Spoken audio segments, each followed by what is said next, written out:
নমস্কার বন্ধুরা, প্রিয়াঙ্কার রান্নাঘরে আপনাদের সকলকে স্বাগত জানাই। আজ বানাবো দই কাতলা। প্রথমে একটা কড়াইতে আদা, পেঁয়াজ, শুকনো লঙ্কা, 2-3টে এলাচ ও কিছুটা জল দিয়ে সেদ্ধ করে নেব। অন্যদিকে কড়াইতে তেল গরম করে মাছগুলো হালকা হাতে উল্টে পাল্টে ভেজে নামাবো। আমি এখানে নিয়েছি কাতলা মাছ, আপনারা চাইলে যে কোনো মাছই নিতে পারেন। রুই, মৃগেল, মাছটা একটু বড় মাপের হলেই ভালো হয়। কথায় আছে মাছে ভাতে বাঙালি, বাঙালির ভাতের পাতে মাছ আর সব শেষে পাতে দই ছাড়া কি জমে? বর্তমান সময়ে ঘড়ির কাঁটার সঙ্গে তাল মেলাতে গিয়ে বাঙালির সেই ভুঁড়ি ভোজ আর ভাত ঘুমের সময় আর পায় না, তাই এখন এক পদই যথেষ্ট। তাই আজ শেষ পাতের দই আর প্রথমের মাছ নিয়ে একসাথে বানিয়ে ফেলি দই কাতলা। এদিকে সেদ্ধ করে রাখা মশলাগুলো নামিয়ে ঠান্ডা করে ভালো করে ব্লেন্ড করে নেব। আর অন্যদিকে বাটিতে ভিজিয়ে রাখা সামান্য কাজু ও পোস্ত ভালো করে বেটে রাখবো।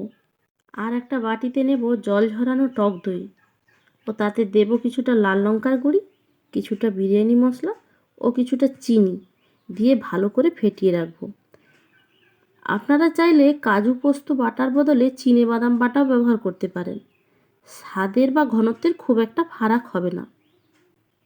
এবার কড়াইতে তেল গরম করে দেব 3 থেকে 4 টুকরো দারচিনি ও শুকনো লঙ্কা ফোড়ন। তারপর দেব সেদ্ধ করে বেটে রাখা আদা, পেঁয়াজ, লঙ্কা, এলাচের যে পেস্টটা বানিয়ে রেখেছিলাম সেই পেস্টটা ভালো করে কষে তেল ছাড়িয়ে নেব। আপনারা চাইলে আদা বা পেঁয়াজ কাঁচা বেটেও ব্যবহার করতে পারেন। আর এগুলো সেদ্ধ করে নিলে সুবিধা একটাই, তরকারির টেক্সচারটা খুব ভালো আসে। এবার মশলা থেকে ভালো করে তেল ছেড়ে এলে দেব বেটে রাখা কাজু বা পোস্ত বাটা, আবারও কষিয়ে নেব। এবার দেব ফেটিয়ে রাখা টক দই, গ্যাসের আঁচটা হালকা করে দেবেন। এবার আবারও মশলা থেকে তেল ছাড়তে শুরু করলে দেব মশলা ধোয়া জল, ভালো করে ফুট এলে তাতে ভেজে রাখা মাছগুলো চুবিয়ে ঢাকা দিয়ে হালকা আঁচে 5 মিনিট ফুটিয়ে নামিয়ে পরিবেশন করব। দেব কিছুটা চিড়ে রাখা কাঁচা লঙ্কা।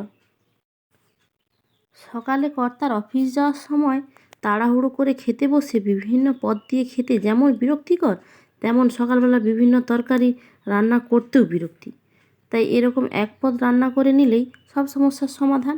কর্তার পছন্দের এই দই মাছ পেলে তিনিও এক পদে খুশি আর আমারও সুবিধা।